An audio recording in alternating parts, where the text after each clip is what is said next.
साथियों नमस्कार। Kota online classes में आपका स्वागत है। मैं मुकेश कुमार नागर। मित्रों, आज हम लोगों ने जो है 29,000 प्रश्नों की श्रृंखला शुरू करी है। रोज एक क्लास आप लोगों के पास आने वाली है। भारतीय इतिहास एवं संस्कृति की क्लास होगी। क्लास 1 से हम लोग जो है स्टार्ट कर रहे हैं और रोज आपके पास 100 प्रश्न आने वाले हैं। वन लाइनर रूप में होंगे। आप बहुत आसानी से, बहुत फास्ट तरीके से इसको रिवाइज कर सकते हो। बहुत महत्वपूर्ण क्लासेज होगी आप लोगों के लिए। और ये इंडिया में कोई भी कंपटीशन हो, सभी जगह ये प्रश्न पूछे जाते हैं। बहुत प्रैक्टिस करने वाले प्रश्न हैं। एक भी प्रश्न यहां से छूटना नहीं चाहिए। लाजवाब प्रश्न है साथियों। मेहनत आप लोगों के लिए है, प्यार आप लोगों का मिलना चाहिए। तो साथियों, चैनल को जरूर लाइक और शेयर सब्सक्राइब जरूर कीजिएगा। चलिए पहली क्लास में पहले प्रश्न की ओर चलते हैं। यह रही आप लोगों के लिए क्लास का पहला प्रश्न। भारतीय इतिहास एवं संस्कृति की क्लास है और एक एक प्रश्न आप लोगों के लिए बहुत कारगर साबित होगा, ये मेरा वादा है आपसे। ठीक है, देखिएगा। यहां पर पहला प्रश्न है, सबसे बड़ा अशोक स्तंभ कहां स्थापित किया गया है? सबसे बड़ा अशोक स्तंभ कहां पर स्थापित किया गया था? तो टोपरा कला गांव में स्थापित किया गया था। बहुत प्यारे प्रश्न है, बहुत बहुत अच्छे प्रश्न है भाई। कहां पर स्थापित किया गया था अशोक स्तंभ? टोपरा कला गांव में स्थापित किया गया था। ठीक है, तो चलिए आगे देखें। शुंग वंश के बाद किस वंश ने शासन किया था? कर्ण वंश ने शासन किया था। साथियों, अगर किसी क्वेश्चन में कंफ्यूजन होता है तो आप निश्चित रूप से कमेंट जरूर कीजिएगा ताकि और उसमें सुधार कर सकें। ठीक है, तो याद रखिए, शुंग वंश के बाद किस वंश ने शासन किया था? कर्ण वंश ने शासन किया था। विक्रम संवत 1800 में जन्मे तेलुगु कवि कौन थे? विक्रम संवत 1800 में जो तेलुगु कवि जन्मे थे वो कौन थे? उनका नाम था कंदुकुरी वीरेशलिंगम पुंतुल। आया हुआ प्रश्न रेलवे के अंदर।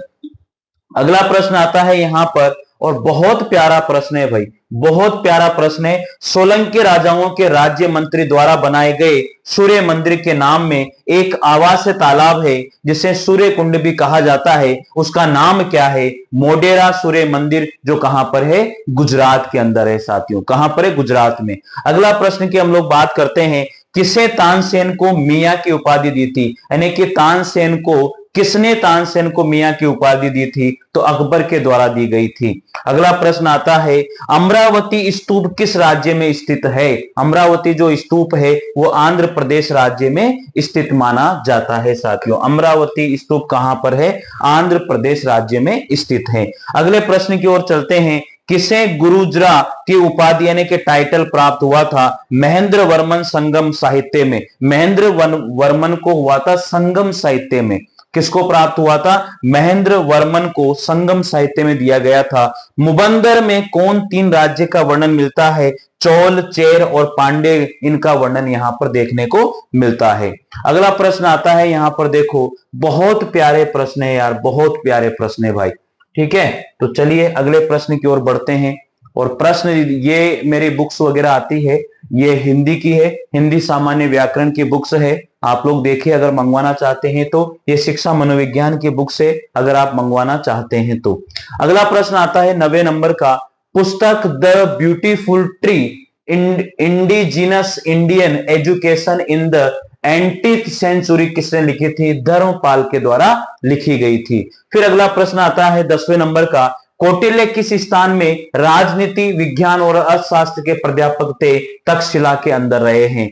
अगला 11वां प्रश्न है, सिंधु घाटी सभ्यता में लोथल शहर सहायक नदी के किनारे स्थित है। लोथल शहर जो है किस नदी, या लोथल शहर जो है सहायक नदी के किनारे स्थित है? साबरमती सहायक नदी, भोगवा। साबरमती की सहायक नदी है भोगवा। ठीक है। अशोक के शिलालेखों में उल्लिखित साम्राज्य के अनुसार मौर्य साम्राज्य में कितने प्रमुख राजनीतिक केंद्र थे?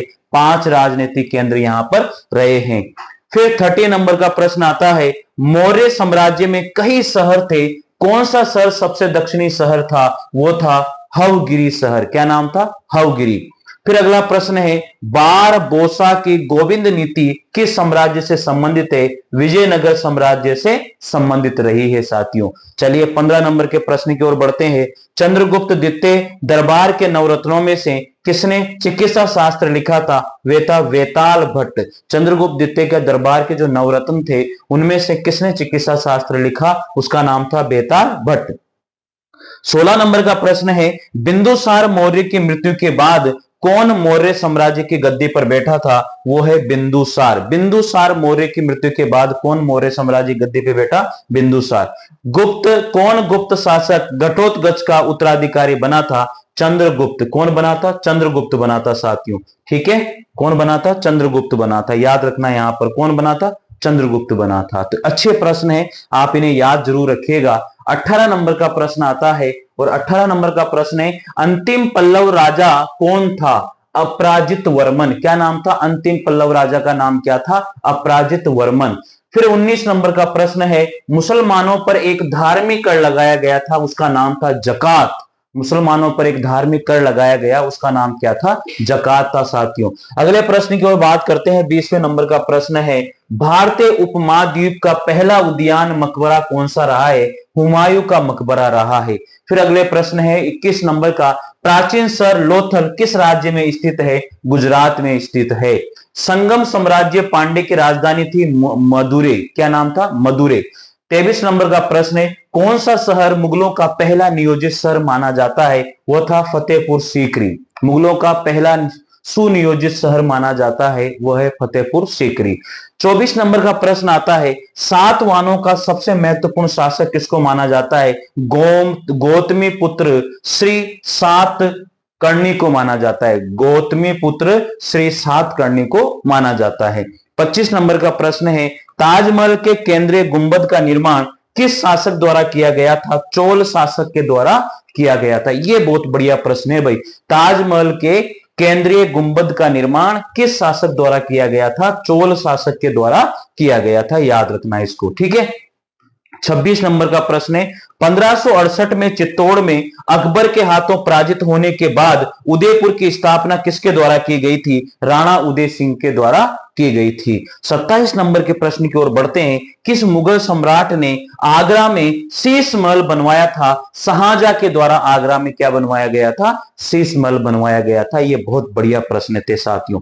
चलिए 28 नंबर के प्रश्न की ओर बढ़ते हैं। बहुत प्यारे प्रश्न है, किस मुगल सम्राट ने आलमगीर विश्व विजेता की उपाधि धारण की थी? उसका नाम था औरंगजेब। साथियों, कोई प्रश्न अगर गलत हो जाता है तो आप निश्चित रूप से कमेंट कीजिएगा, बस इतना जरूर कर दीजिएगा साथियों, ठीक है। चलिए आगे बढ़ जाते हैं। 29 नंबर का प्रश्न है, दिल्ली में जामा मस्जिद का निर्माण किसने करवाया था? शाहजहां के द्वारा करवाया गया था। 30 नंबर है, बक्सर की लड़ाई कब लड़ी गई थी जिसमें अंग्रेज ने बंगाल और बिहार की सल्तनत को हराया था? 1575 में। 31 नंबर का प्रश्न आता है, किसके द्वारा बीजापुर मुस्लिमों का निर्माण करवाया गया था? वो थे इब्राहिम आदिल शाह। 32 नंबर का प्रश्न क्या कहता है, अकबर की राजस्व प्रणाली दहशाला, क्या नाम था अकबर की राजस्व प्रणाली का नाम? दहशाला किसके द्वारा विकसित की गई थी? टोडरमल के द्वारा विकसित की गई थी। 33 नंबर का प्रश्न है, प्राचीन काल के कंबकार शब्द संबंधित है भूमिहीन मजदूरों से। कंबकार जो शब्द है वो किससे संबंधित रहा है? भूमिहीन मजदूरों से संबंधित रहा है। बहुत प्यारे प्रश्न है, बहुत अच्छे प्रश्न है। प्लीज आप इनको बार बार सुनिए। रोज आपके पास एक क्लास आनी है 100%। एक हिंदी की कोशिश करेंगे और एक इसकी कोशिश करेंगे, ठीक है। 34 नंबर का प्रश्न है, 1192 ईस्वी में तराइन के दूसरे युद्ध में पृथ्वीराज चौहान को किसने हराया था? मोहम्मद गोरी के द्वारा हराया गया था। 35 नंबर का प्रश्न, किस युद्ध के बाद अशोक ने भौगोलिक कब्जे की नीति को त्याग दिया था? कलिंग युद्ध के बाद जो है अशोक ने भौगोलिक जो कब्जे की नीति थी उसे त्याग दिया था, ठीक है। 36 नंबर का प्रश्न है, किस युद्ध के कारण विजयनगर साम्राज्य नष्ट हो गया था? वो युद्ध था तालीकोटा का युद्ध 1565 ईस्वी में जो हुआ था। इसके बाद में 37 नंबर का प्रश्न, दिल्ली सल्तनत के दौरान उलेमा शब्द से क्या मतलब रहा है? विद्वान, धर्मशास्त्री और न्यायविद। उलेमा शब्द का मतलब क्या रहा? विद्वान, धर्मशास्त्री और न्यायविद रहा है। अगले प्रश्न की ओर बढ़ते हैं। 38 नंबर का प्रश्न है, गयासुद्दीन तुगलक की मृत्यु के बाद वहां पर गद्दी पर कौन बैठा था? उसका नाम था मोहम्मद बिन तुगलक। क्या नाम था उसका? मोहम्मद बिन तुगलक उसका नाम रहा है। 39 नंबर का जो प्रश्न है वो देखो, किस मुगल सम्राट ने एलोरा के कैलाश मंदिर को तोड़ने का प्रयास किया था? उसका नाम था औरंगजेब। साथियों, बहुत प्यारे प्रश्न है, मैं फिर कह रहा हूं, बार बार वीडियो देखे, चैनल को जरूर सब्सक्राइब कीजिएगा, आपको बहुत फायदा होगा यहां से। ठीक है, किस मुगल सम्राट ने एलोरा के कैलाश मंदिर को तोड़ने का प्रयास किया था? उसका नाम है औरंगजेब। 40 नंबर के प्रश्न की बात करते हैं। किसने तुगलक वंश के विरुद्ध विद्रोह का झंडा उठाया था? वो था गयासुद्दीन तुगलक। साथियों, किसने तुगलक वंश के विरुद्ध विद्रोह का झंडा उठाया? और वो रहा है गयासुद्दीन तुगलक ही। आगे बात करते हैं 41 नंबर का। शेर शाह का मकबरा भारत के किस राज्य में स्थित है? शेर शाह का मकबरा भारत के बिहार राज्य में स्थित है। फिर देखें, आला और उदल जिन्होंने शत्रु का कड़ा विरोध प्रतिरोध किया था, किस राजपूत राज्य के थे? बुंदेल के रहने वाले थे। ठीक है। 43 नंबर का। खानवा का युद्ध किनके बीच हुआ था? जयचंद और मोहम्मद गोरी के बीच खानवा का युद्ध लड़ा गया है।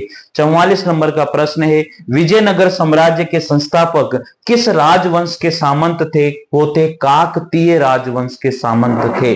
45 नंबर का प्रश्न क्या कहता है?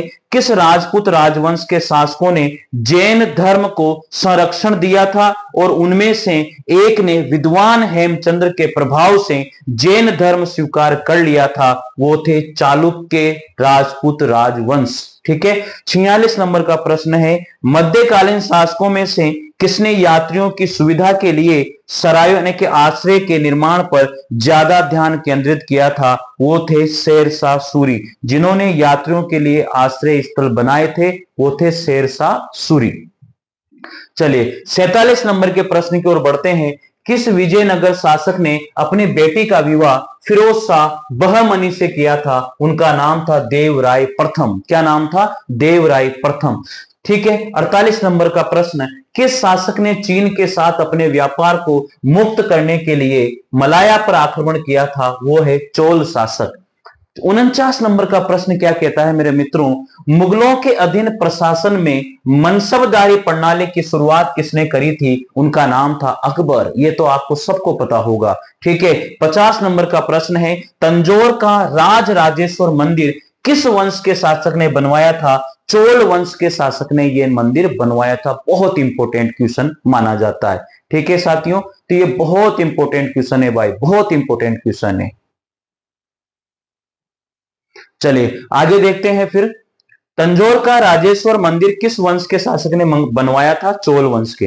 अगला 51 नंबर का प्रश्न है, पाल वंश के शासक महिपाल किस धर्म के संरक्षक थे? उनका नाम था बौद्ध धर्म। साथियों, पूरी पीडीएफ जो है मैं आप लोगों को टेलीग्राम चैनल पर डालूंगा। याद रखना, कहां डालूंगा? टेलीग्राम चैनल पर डालूंगा, तो टेलीग्राम चैनल को जरूर ज्वाइन कर लेना।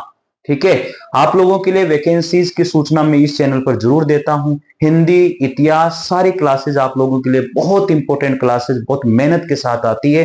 विश्वास करिए, चैनल से जरूर जुड़िए साथियों। ठीक है। और क्लासेज कंटिन्यू देखिए, आपको बहुत फायदा होगा, बहुत, मैं ईमानदारी के साथ बता रहा हूं आप।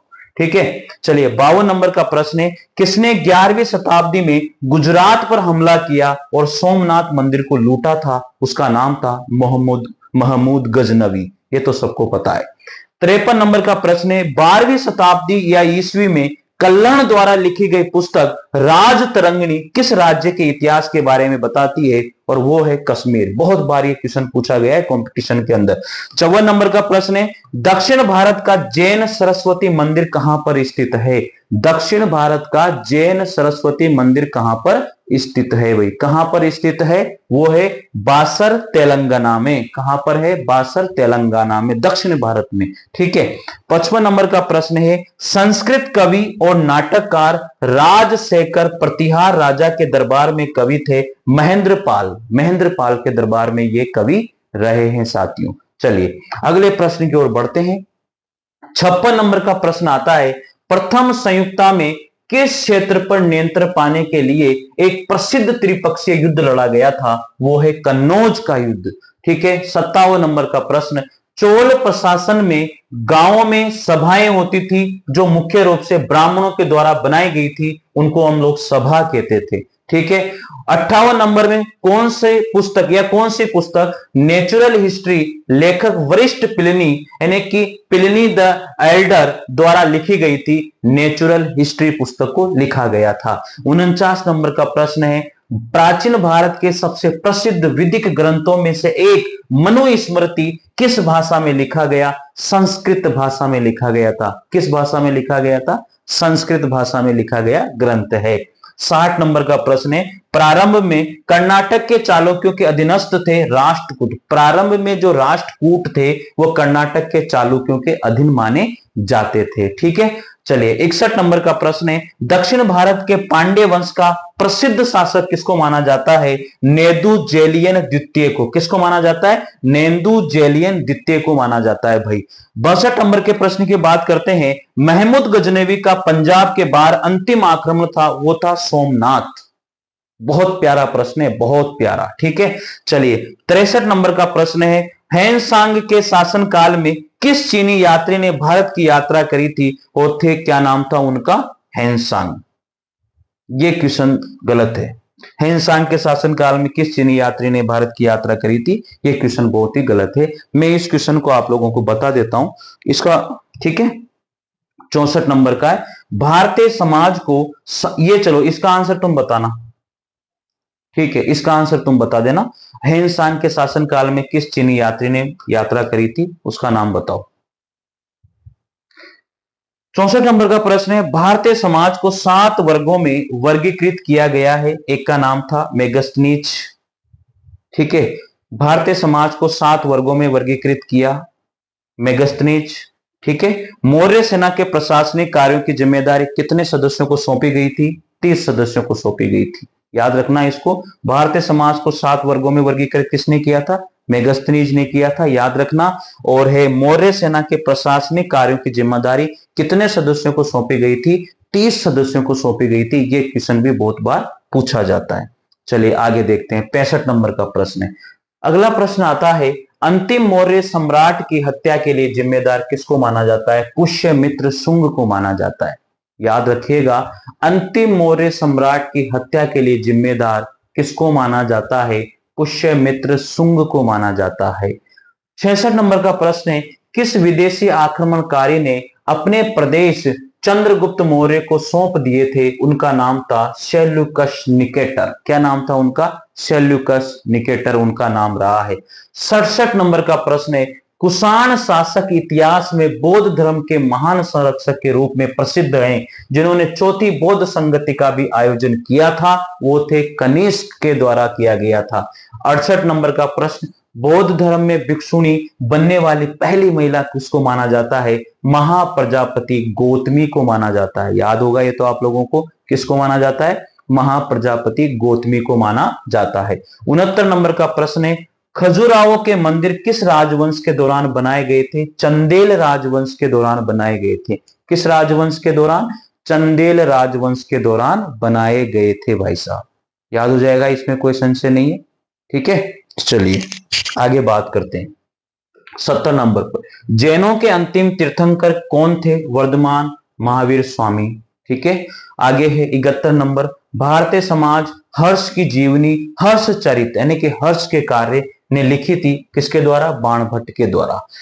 72 नंबर का प्रश्न है, किस वंश के सबसे प्रसिद्ध शासक पृथ्वीराज तृतीय थे, जिन्हें 1192 में एक अफगान शासक सुल्तान मोहम्मद गोरी ने हराया था? उनका नाम, ये किस वंश से थे? ये किस वंश के सबसे प्रसिद्ध शासक थे? चहामान या चौहान वंश के प्रसिद्ध शासक रहे हैं। 73 नंबर है, विग्रराज ने राजवंश के राजा के उपहार के लिए राजवैद्य जीवक को भेजा था, उनका नाम था अवंती। ठीक है, 74 नंबर का प्रश्न है, बौद्ध काल का सबसे पुराना स्तूप सांची का स्तूप माना जाता है। बौद्ध काल का सबसे पुराना स्तूप कौन सा स्तूप माना जाता है? सांची का स्तूप माना जाता है। ठीक है, चलिए 75 नंबर का प्रश्न, चोल राजा राजराज प्रथम गद्दी पर बैठे थे, वो थे 985 ईस्वी में बैठे थे। चोल राजा राजराज प्रथम गद्दी पर बैठे थे 985 ईस्वी में बैठे थे साथियों। चलिए अगले प्रश्न की ओर बढ़ते हैं। 76 नंबर का प्रश्न है, किसने इंडिका लिखी थी, जिसमें मौर्य राजवंश के शासक के समय भारत का वर्णन मिलता है? वो थे इंडिका लिखने वाले मेगास्थनीज, इंडिका लिखने वाले। 77 नंबर, वज्जी महाजनपद की राजधानी वैशाली को माना जाता है। ये प्रश्न भी बहुत बार पूछा गया है। वज्जी महाजनपद की राजधानी वैशाली को माना जाता है। 78, वेदांत के संदर्भ में अनुष्ठान को क्या दर्शाता है? कल्प। 79, आर्यों की मुख्य या प्रमुख सामाजिक इकाई थी जन। किस नदी का प्राचीन नाम विपाशा है? व्यास नदी का नाम। ये भी प्रश्न बहुत बार पूछा गया। 80 नंबर का प्रश्न भी। 81 नंबर, किस गुप्त सम्राट ने अंग को अपने साम्राज्य का हिस्सा बनाया था? समुद्रगुप्त ने। इसके बाद में अंग को अपने साम्राज्य। 82 नंबर, मध्य प्रदेश राज्य में पार्वती शताब्दी की घोषणाओं की स्थापना का निर्माण किस राजवंश ने करवाया था? परमार राजवंश ने। अगला प्रश्न है 83 नंबर का, भरत जन के नाम पर इंडिया का नाम भारत रखा गया में इस जन का सर्वप्रथम उल्लेख मिलता है कहां पर? ऋग्वेद में मिलता है। कहां पर मिलता है? ऋग्वेद के अंतर्गत मिलता है साथियों। चलिए आगे बढ़ते हैं। सिंधु घाटी, अगला प्रश्न है, सिंधु घाटी सभ्यता के शहर में एक बंदरगाह पाया जाता है, वो है लोथल। सिंधु घाटी सभ्यता के शहर में एक बंदरगाह पाया जाता है और वो क्या था? लोथल। 85 नंबर का प्रश्न है, प्राचीन भारतीय इतिहास के किस काल में मिट्टी के बर्तनों का पता लगाया गया था? नवपाषाण काल में। ठीक है। 86 नंबर का प्रश्न है, भीमबेटका पूरा पाषाण काल का एक प्रसिद्ध स्थल है जो भारत के किस राज्य में स्थित है? वो है मध्य प्रदेश राज्य में स्थित। ठीक है। 87 नंबर का प्रश्न है, वाकाटक राजवंश का सीमा क्षेत्र जो है किस गुप्त सम्राट से था? चंद्रगुप्त द्वितीय। वाकाटक राजवंश का सीमा क्षेत्र जो रहा है वो किस गुप्त सम्राट से था? वो है चंद्रगुप्त द्वितीय। ठीक है। अगला प्रश्न बहुत इंपॉर्टेंट है आप लोगों के लिए, मगध महाजनपद नदियों से घिरा हुआ था। मगध महाजनपद किन नदियों से घिरा हुआ था? वो है गंगा और सोन नदी से घिरा हुआ था, याद रखना। 89 नंबर, गुप्त काल को आम तौर पर क्यों कहा जाता है? स्वर्ण युग कहा जाता है। गुप्त काल को आमतौर पर क्या कहा जाता है? स्वर्ण युग कहा जाता है। 90 नंबर, जाइलम और फला सिसोदिया योद्धा ने जिन्हें किस किले की रक्षा करने के लिए प्रभारी सौंपा था? चित्तौड़। ठीक है। आगे, ठीक है। 91, किस राज्य में स्थित रावण पहाड़ी गुफा प्राचीन चालुक्य शैली में वास्तुकला का एक उत्साह उदाहरण है जो अपनी विशेष मूर्ति कला शैली के लिए जानी जाती हैं और यह है कर्नाटक के अंतर्गत। कहां पर है? कर्नाटक के अंतर्गत है। चलिए अगले प्रश्न की ओर बात करते हैं। चंदेल राजवंश के राजा ने कंदारिया महादेव का निर्माण करवाया था, उनका नाम था धंगदेव। चंदेल वंश के राजा थे धंगदेव, उन्होंने कंदारिया महादेव का निर्माण करवाया था। अगले प्रश्न की बात करते हैं, संघ में रहने वाले बौद्ध भिक्षुओं के लिए बनाए गए नियम किस ग्रंथ में मिलते हैं? विनय पीठिका में मिलते हैं। 94 नंबर का प्रश्न है, नालंदा विश्वविद्यालय की स्थापना किसके द्वारा 5वीं शताब्दी में की गई थी? कुमारगुप्त के द्वारा की गई थी नालंदा विश्वविद्यालय की स्थापना। 95 नंबर, गुप्त साम्राज्य के प्रसिद्ध घोड़ा प्रयाग प्रशस्ति को किस रूप में भी जाना जाता है? इलाहाबाद स्तंभ शिलालेख के नाम से भी जाना जाता है। बहुत इंपॉर्टेंट प्रश्न है ये। चलिए 96, चंद्रगुप्त मौर्य की मृत्यु के बाद मौर्य साम्राज्य के सिंहासन पर कौन बैठा था? बिंदुसार बैठा था भाई, चंद्रगुप्त मौर्य के बाद में।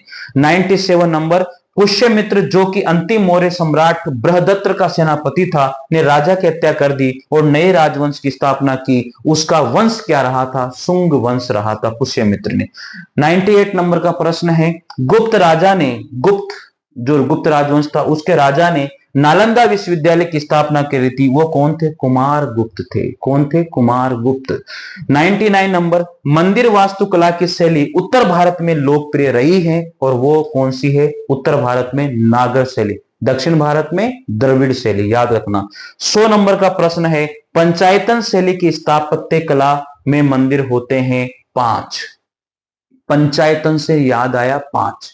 पंचायतन शैली की स्थापत्य कला में मंदिर होते हैं, कितने होते हैं? 5 होते हैं साथियों। तो ये आज के हमारे 100 प्रश्न पूरे होते हैं। ये श्रृंखला बहुत लंबी चलने वाली है, निश्चित रूप से आप लोगों को जुड़ना है। 29,000 प्रश्नों की श्रृंखला है, कंटिन्यू क्लासेज आपके पास 100 प्रश्नों की रोज आती रहेगी, निश्चित रूप से फायदा होगा। और ये सारे के सारे पीडीएफ आप लोगों को टेलीग्राम चैनल पर मिलने वाली है, इसलिए टेलीग्राम चैनल से जरूर जुड़िएगा। मिलते हैं साथियों फिर अगली इसी सेकंड क्लास के साथ। जय हिंद, जय भारत, थैंक यू। चैनल को जरूर जुड़िएगा, सब्सक्राइब कीजिए।